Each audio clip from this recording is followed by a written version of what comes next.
Hello. Our story begins in a small flickering light, surrounded by the cyclone of Coruscant traffic around the city. The council chambers, the mind and will of 10,000 Jedi around the galaxy. Wind sped around the main tower of the temple, and inside the small circular room stood a Jedi Master. Qui Gon was not fully a master yet, simply maintaining the title through his training of Obi Wan Kenobi. The year was 40 BBY. Qui Gon was the same age, and his student only 17. However, young Kenobi was not present with his master. Instead, Qui Gon was here to report on his recent mission. A success, yes, but it did come with its complications. At this point in the relationship, Obi Wan and Qui Gon were not quite seeing eye to eye. Even worse, Qui Gon didn't believe he could remain the instructor for his student. Master Balaba studied the datapad that held the report that Qui Gon had submitted to the council. She looked up with almost a sense of shame, expressing that there were troubles between him and his Padawan again. This was not the first time that these reportings had been made. Qui Gon nodded his head. He started first with a compliment. The boy was very capable, strong in the Force, and extremely eager to do the duty of a Jedi.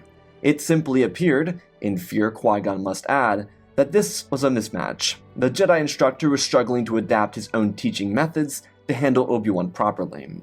Yoda suggested that the cooperation of two individuals is not done through sole individual effort. Rather, this was only accomplished through togetherness. Qui-Gon understood that by accepting what the Grey Master suggested meant that he'd be shifting blame onto his student. He didn't want to do that. And even though Qui-Gon would have preferred to remain silent, it was through his own understanding that silence in the eyes of the Council typically meant agreement. This silence deafened the chambers, as each of the masters around the room started to look to each other in shallow glances. Qui-Gon broke the silence, asking if they had another mission for the two Jedi. In his mind, he assumed that this following mission might be intended to test he and his student before they decided on Obi-Wan's reassignment. Yoda nodded. There was another task, one that must require deep intent. This mission would require Qui-Gon's careful consideration. The voice from next to Master Yoda rose. Master of the Order, Mace Windu, placed his hands together in a formal gesture of respect. He told Qui-Gon that he might not be aware, but one of their members, Master Depation, planned to retire from the Council in the following month. Qui-Gon's eyes drifted to the renowned Jedi Master. What a shame. Mace continued, expressing that despite this, they were hoping that the Council might also gain from this.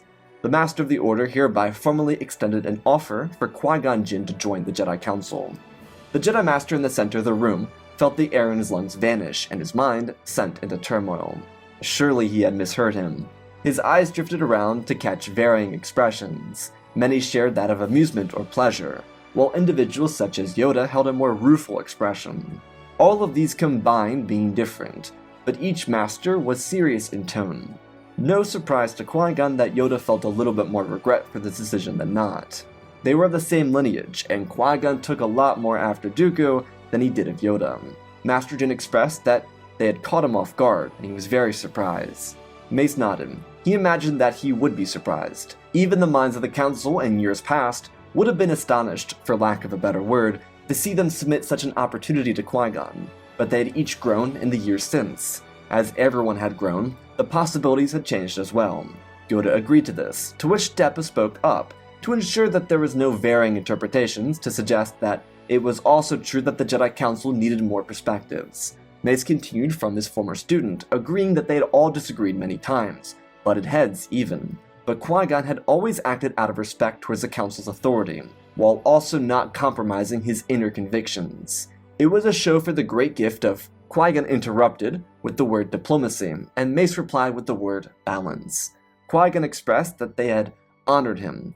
However, before he joined, he would like to take time to meditate on it, before accepting. Balaba concurred. Most of those asked to join the Council would do the same, herself included. If someone didn't meditate on the responsibility, well, they might not know what they were getting themselves into.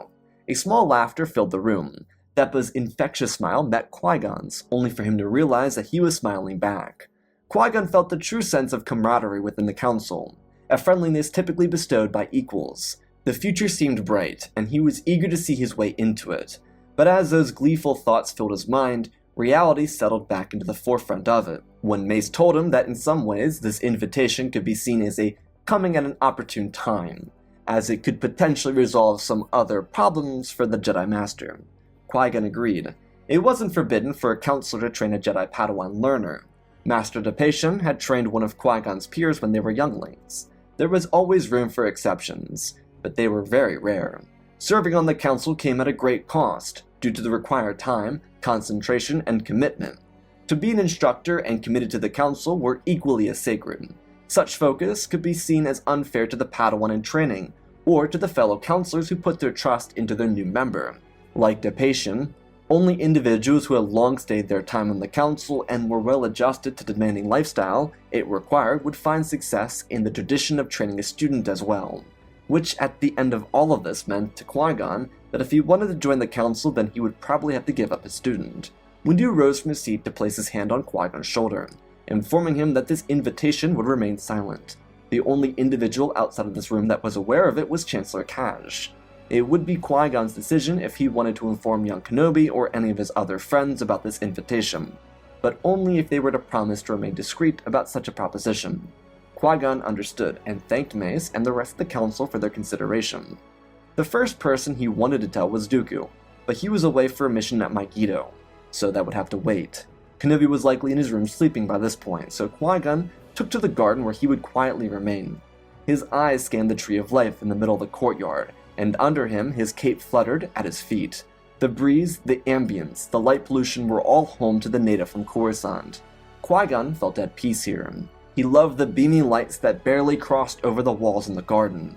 They were bright enough that it kept a dim glow inside the garden itself, of course aside from the lights that could have been turned on when he entered it.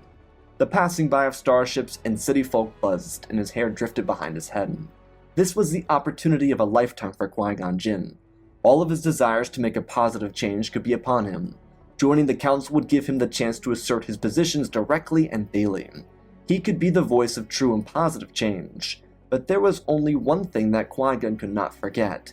The Jedi Order was an extension of the Republic. Of course, he was being harsh in his labeling of the Order, but it was factual in a sense. Qui-Gon understood, likely more than even his master did, that the Council did not work for the Republic. They simply maintained the status quo as they did as much as they could. They weren't complacent, but they also weren't part of the resolution. Qui-Gon wanted to resolve that, but how could it be done? The issue was, and it wasn't with the Jedi, but the fact that the system itself was so corrupt. Qui-Gon had found in his career as a Jedi that corporations supported other corporations, and they collectively exploited. For example, one that Qui-Gon was quite unhappy with was Damask Holdings. A Mun banker had a lot of support for the Trade Federation, and their exploitation of people. Damask Holdings and the Trade Federation weren't the only individual mega-corporations that controlled a wide variety of commerce in the galaxy, but it was proof that the issue itself was larger than the Jedi Order, and if Qui-Gon wanted to assist the issue at hand, he as an individual would need to accept that he could not redefine the trajectory of the Order or the galaxy by himself.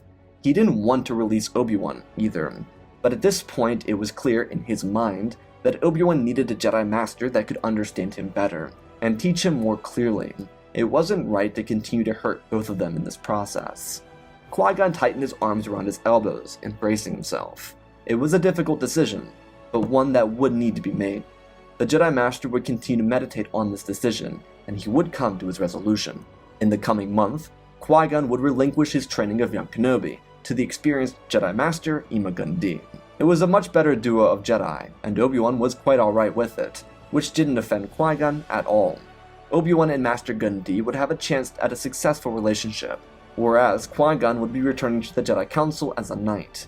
Despite it being the first time in the Order's history, the collective wisdom of the Council believed that it was the right decision to make. He had finished his mission with Obi-Wan before accepting his role in the Council, and even though he did accept the position, there were some other things that Qui-Gon individually certified for himself. The first thing being that he would always remain loyal and dedicated to the living Force. His sole directive would be in following that, and never losing touch with it. On top of which, he wanted to revert the Jedi to their concentration on the Force. They were currently some sort of version of the Chancellor's police. This wasn't a new thing by any means. It was a generational decline that had simply existed within their ranks for far longer than he was alive. Their time and energy spent on enforcing laws of which could be handled by civilian authorities was problematic. Their focus as a collective should have been on their immoral flaws, such as their refusal to act against the evils of slavery. They could do it. The Council had its flaws, as did every sentient within the galaxy. Qui-Gon would now work as hard as he could to ensure that the Jedi Order would thrive even with those flaws. Upon his rise to the Council, one of the first days would be a group field trip to the Chancellor's office. This was a common thing. Typically, a recorder would recite every minute detail of every conversation the Jedi and the Chancellor had. They would deposit data of these conversations to each individual present. Luckily for Qui-Gon, he wasn't the individual, but Chancellor Kaj was very interested in meeting him. The new counselor wasn't nearly as thrilled for this because he knew that she was focused on her re-election. There was a rising powerhouse politician in the form of Phineas Valorum, and he was the native of Coruscant, so his rise was all but certain. There was very little hope that the current Togruta Chancellor would stand a chance against the likes of a core-bred politician, one that would certainly focus on the interests of the rich and politically righteous members of the Coruscant and core elite. However, being that Chancellor Kamirs Kaj mentioned the election and her personal bid for favorability within the Senate, it gave Qui-Gon an idea. He had joined the Council because he was under the belief that if you can't beat them, then join them. And while he wasn't trying to beat the likes of the Council itself, he was here to correct their mistakes if he could. He simply listened to the conversation, notating personal interests of the Chancellor. She was the key to all of this. As the newest member of the Council, he would have to play this carefully, and despite what Qui-Gon had said to himself the first night in the garden, maybe he didn't have to be the individual to make said difference.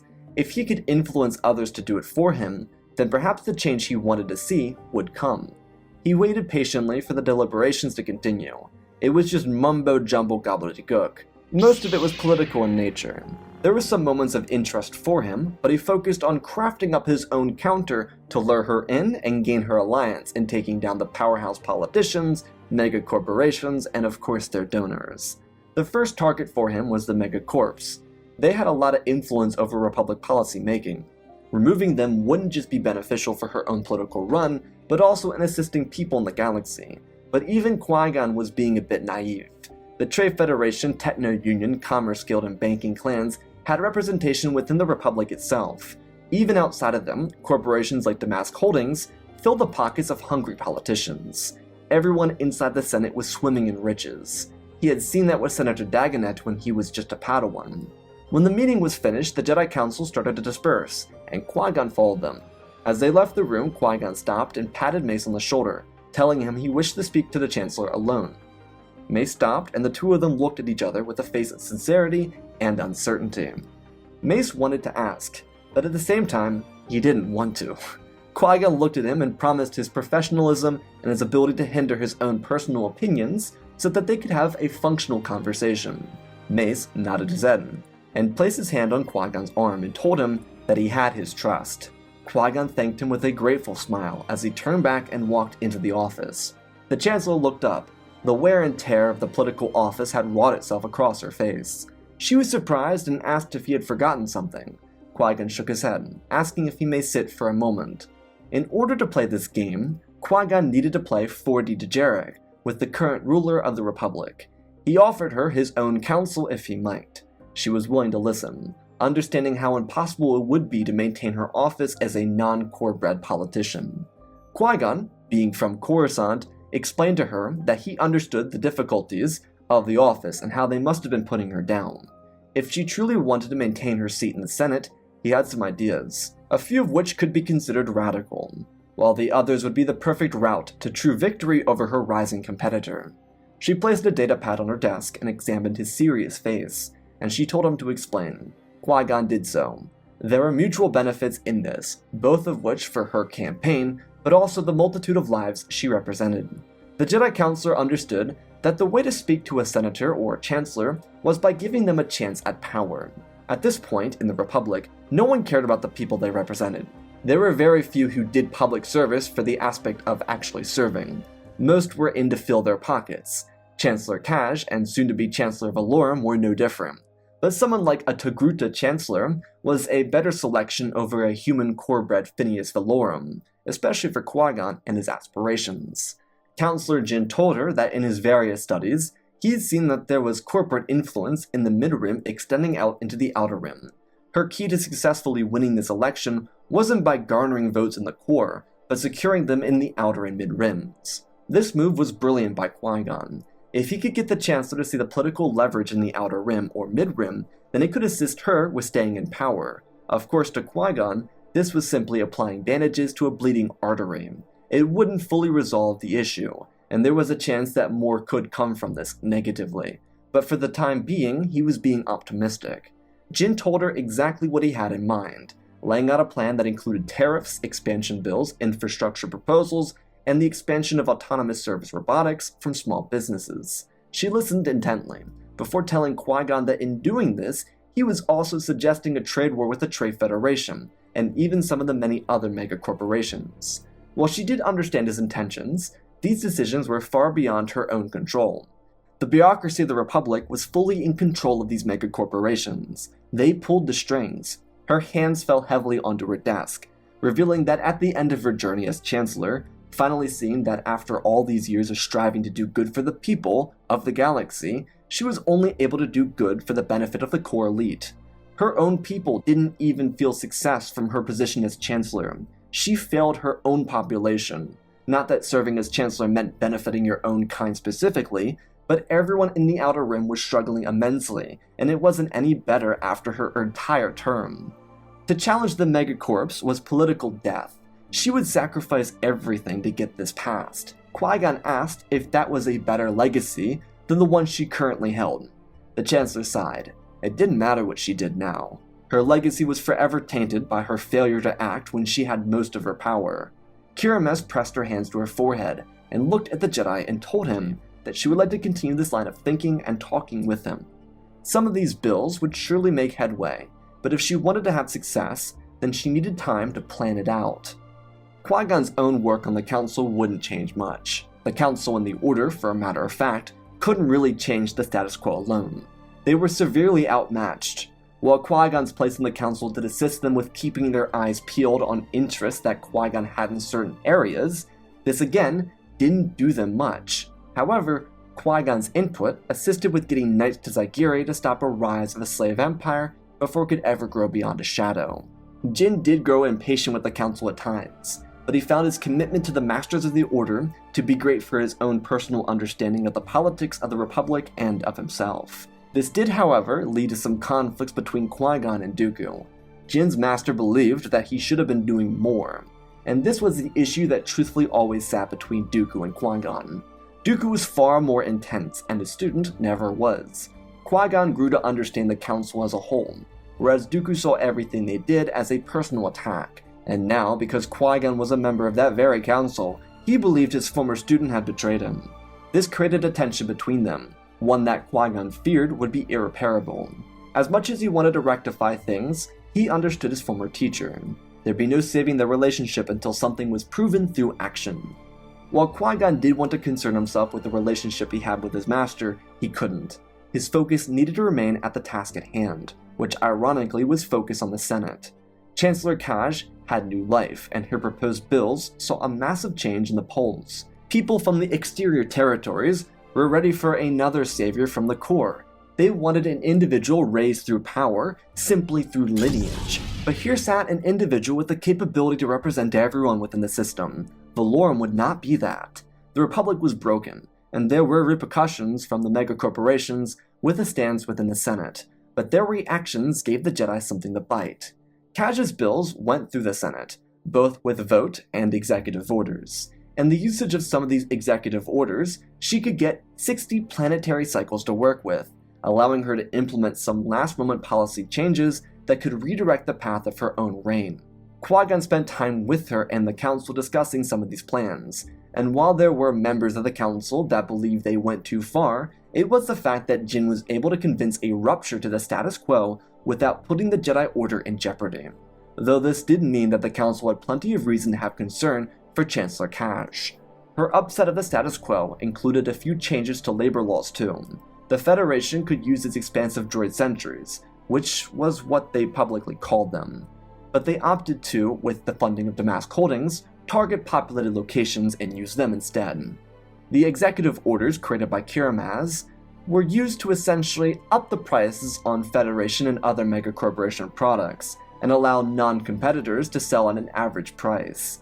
This could immediately have ramifications on galactic trade, but because the galaxy was so large, there were thousands of individuals and corporations that tried to bank off of hiccups in the system. There were crumbs everywhere for the little people to bite off of, and when it became impossible to buy off the megacorporations that held interstellar domination over galactic trade routes, it was their time to shine. There was oversight from the Republic to make sure the entire economy didn't sink into desolation from this move. Despite Valorum's chance to seize control on the horizon, Kaj was able to strip a large lead from him by gaining support from outlying systems. As had become clear to Qui Gon by studying a Jedi outpost at the planet Quen, there were numerous businesses that kept planets afloat. In territory away from the core, like Quen, which was at the edge of Hutt space, there was very little protection, so businesses left. The Federation and other megacorps could afford to spend resources that far out in the galaxy, essentially doing so by taking advantage of those unable to leave.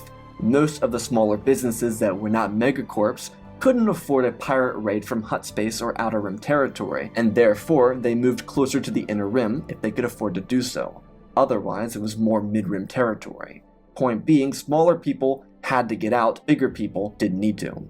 Because the Republic had no formalized military, they couldn't defend their lines on the outer edge of their territory. Plus, it wasn't cost-effective. Kaj knew that, and because of her conversations with Counselor Jinn, she knew that the Council was going to allow citizen enforcement and authorities to do their job without the direct oversight of the Jedi Order. Qui-Gon found it insulting that the Jedi took it upon themselves to do work that belonged to the people. People needed those jobs, and the Jedi were doing them. Their conflict was with larger foes, more immoral ones than simple, regular ones. As noted by Qui-Gon, the Council had forgotten to follow its true path of the living force, and so he suggested a very important retreat for the Council, one that they agreed to partake in after the ramifications of the political divide that was to come. Inside the Senate, following an array of executive orders forced into action by the Chancellor, the Republic had a bit of a recoil.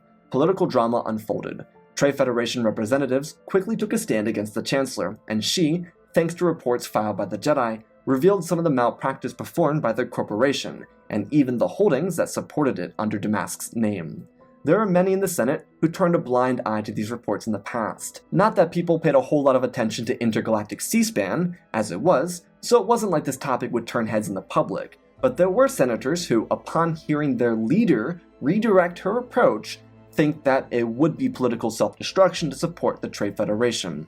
If the Chancellor believed there was something in this for them, then they would follow it, for power. The deliberation inside the Senate only led to a smear campaign created by the Trade Federation. Their work actively depicted the sitting Chancellor as the reason for the need for an individual like Valorum, because, for them, he could be bought. This smear campaign started to rip Kaj's campaign for re-election to shreds. However, there was a turnaround for the leader of the Republic.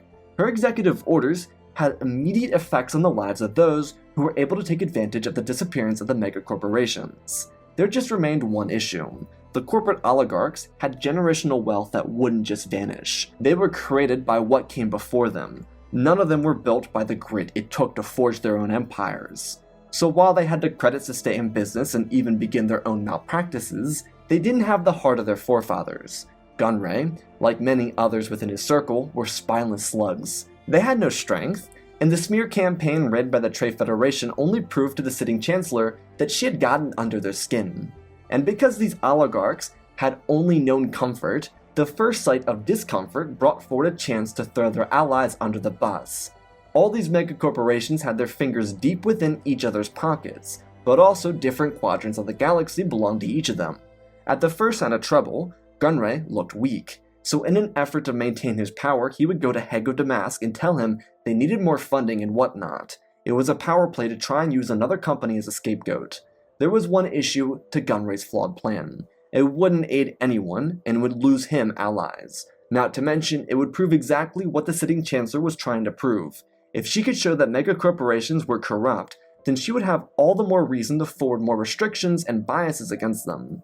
Gunray, despite having Damask's political advice, decided to not listen to it. A lot of Trade Federation credits came from holding a domineering presence over the trade routes on the exterior of the galaxy.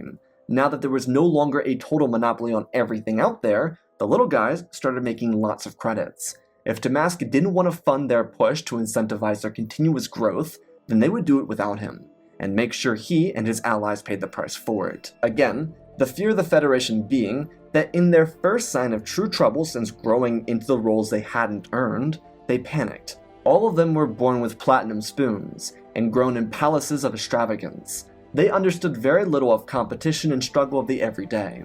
Gunray looked to exploit these people and his own allies by starting conflict. This would partially include the Federation, but also that of the people and pirates of the local areas. Damask caught wind of this, and he sent his apprentice to broker a deal with the Federation as a Sith to stop them from doing something incredibly stupid. Everything set up by the Sith for generations was built on the intent that the system was far too corrupt to be changed by the time the Jedi noticed. But there was one key flaw Plagueis hadn't considered in all of his time. As these wealthy conglomerates continued to gain strength and power, there would be one fundamental weakness, that being the next heir to their thrones. Gunray was that flawed heir, and he was going to, in panic, undo everything. Sidious went to the Federation and Techno-Union at the edge of Republic territory to stop the Federation from breaking the agreement. The Sith apprentice arrived just in time, as Gunray and Wat Tambor created a proposed deal that would cut Damask Holdings, the Commerce Guild, and numerous other mega corporations out. The intention was to seize control without oversight, and turn their already monopolized power into unimaginable strength. Sidious called the bluff, telling them that they would never get success from doing this deal. Their enemies weren't the Republic. If they could buy back the Senate, then all they needed to do was reform what little territory had been lost and be patient and wait for Valorum to win the election.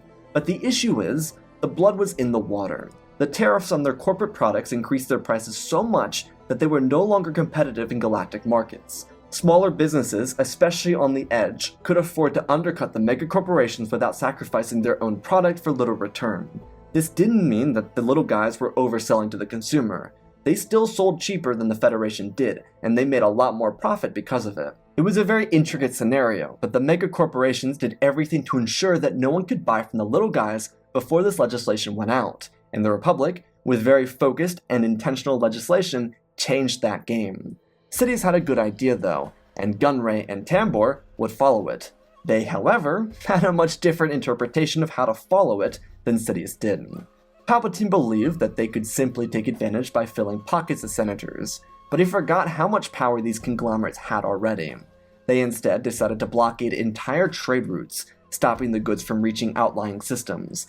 Even worse, the pirates and syndicates caught wind, and naturally, as soon as the blockades went up, they rose up. The Jedi and the Chancellor had to react. Instead of doing this quietly, Chancellor Kaj had her chance to rally the Republic, and she did so by bringing together countless sector authority forces and driving them in a wedge down the middle of the line. While the Jedi Council would have preferred to avoid such conflicts, this was a humanitarian issue. Their fight wasn't with the Trade Federation, well technically it was, but it wasn't. Instead, their fight was with the pirates who targeted unlucky settlements on the other side of the blockade.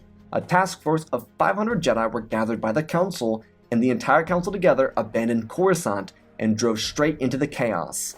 Plagueis and Sidious were very confused by the sudden move, but they backed away, because the Jedi started to unravel the Syndicate forces on the other side of the blockade.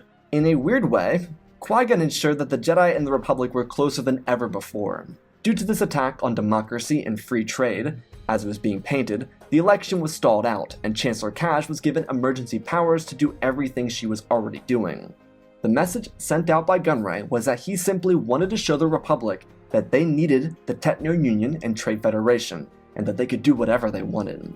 When the Senate didn't back down, like they assumed they would, the Federation and Union tightened their leashes on the trade routes. Not only that, but all their former allies started to pull away from them. What Gunray and Tambor didn't fully comprehend was an old Sith plan that they were actually aware of. Plagueis had long considered the Federation allies, and he had spoken to one of the former viceroys of the Federation about a blockade over an individual system or a multitude of systems to ensure Republic quote-unquote respected the Federation. This message was misconstrued. The idea was to prop Palpatine into power, not start a trade war that would crush every mega corporation and fund in the galaxy. The Jedi had completely secured the outer edge of the territory, and were funneling supplies through Mandalore to the Outer Rim, thanks to the young Duchess of Mandalore.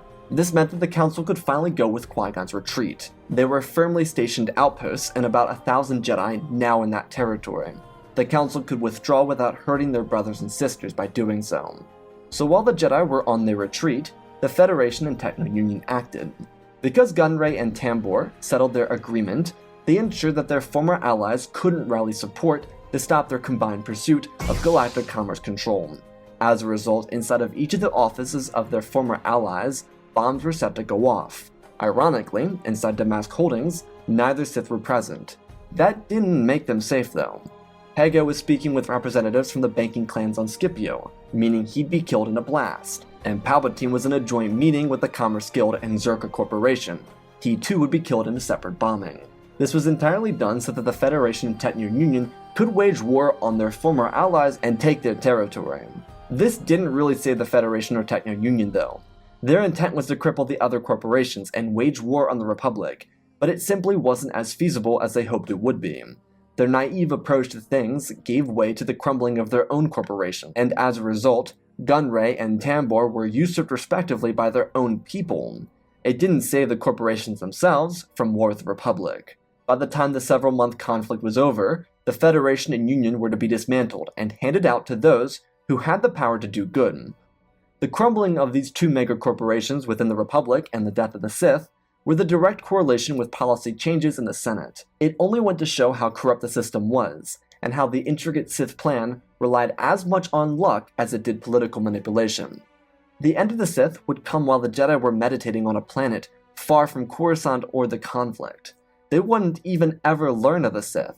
Even Peel would find a teenage Maul, but he was so lost after being abandoned that Even Peel guided the former Sith to Dathomir, where he could live out his life with his people. The Jedi would continue to intermingle in politics, and it was because of Qui-Gon that the bond between Jedi and Republic was tighter than it had been since the 230 BBYs. Kirames Kaj would win the re-election, and Valorum would make his return to the Senate. While Qui-Gon still felt tension from his former teacher, he was confident in knowing that through this bond the Council had with Chancellor Kaj, they could influence change on a galactic level without suspending their focus on the light of the Force. In the years that followed, the Jedi would uphold their true mandate by following the light of the Force. While the balance had been returned with the destruction of evil, it was up to the Jedi, and of course their new relationship with the Republic, redefined by understanding of its citizens far and wide, that they could maintain such balances. The battle with the Trade Federation and Techno-Union were also proof that the Republic could serve on a much larger level. This combat and even executive powers allowed Chancellor Kaj to call for the disintegration of the criminal syndicates that plagued the Outer Rim, as well as the mega-corporations that had long outstayed their welcome. As these years went by, Qui-Gon would elect to train Ahsoka Tano after fully mastering his spot on the Council. He'd be able to dedicate both time to his student and to his peers. With Knights of the Republic and the Senate itself slowly climbing out of the depths of a hellish corrupt state, there was a chance for a new beginning to fully form. Qui-Gon's position on the High Council wouldn't just help redirect the efforts of the Jedi Order or the Republic, but it would help redefine an entire era of Republic and Jedi leadership in the galaxy. And that, my friends, is our story. Again, special thanks to all the patrons: General Wells, Darth Maelstrom, Ozpin, Darth Vitiate, Seju Jagger, Brood36, Hunter Belden, Rosebird, Angel Dust, Alexander Reese, The Beginning and End, Jango Fett Clone, Nick5098, Ben Ingram, The Big Red Pure Mark, Diamond Constant, Darth Nemesis, Lord Tib, CC2024, Gallivan Gaming, Tristan, Mandalore, Sir William 1767, Darth Revan, Granite Bane, Laliant, Sky Guy, Penguin, Colin Rooney, Shark Midori, RJ38, Nick, Michael Erlinger, The Last Jedi, Apollo, Weewas 670, Annika Stank Runner, CT7567, Toaster Oven, Oz of Oz, Darth Nox, The Eternal Padawan, Joshua Tem, Johnny DeGuin, Sense Skeleton, Jedi Sloth, Mr. Yeet Gamer, Lord Callie, Youngling Slayer 66, Mammoth Studios, Anakin003, Lord Draken, Fortis Lakes Star Wars, Erebus, Rex the Wolf, Man with 3 First Names, Darkseid46, Baron Joshua, and Lord Deadwing. For supporting the channel, smash that like button, giveaway information down below, giving away 3 Star Destroyers to 3 subscribers, and the 501st giveaway for patrons. Otherwise, let's talk about this story. I wanted to take a much different approach with this one than we did with the Dooku one. In the Dooku story, I told a more combative story. I think Qui-Gon would accept the status quo of the Council, but in his own way. I don't think he'd be fully aligned with the idea that following politics is a way to do it, but I think he would see it as a means to an end, the way to get what he wanted to be accomplished. Qui-Gon's very intelligent, and I think that's a big difference between him and Dooku. Dooku's temperamental, and he's short of patience, it seems, especially with the Council. I think Qui-Gon's fundamental understanding of the Council would allow him to guide them in a direction without being their guide. I think he has to work directly with the Chancellor for any of this to work. I also loved using a lot of references from Master and Apprentice, the Obi Wan and Qui-Gon book, especially Chancellor Kash, because it gives a different perspective, because she is Chigruta, and I think it makes sense for her to be more focused on outlying territories, whereas Valorum would be more focused on core territories like he does in canon. So, hope you all enjoyed. I love you all, spread the love, and always remember, my friends, may the Force be with you.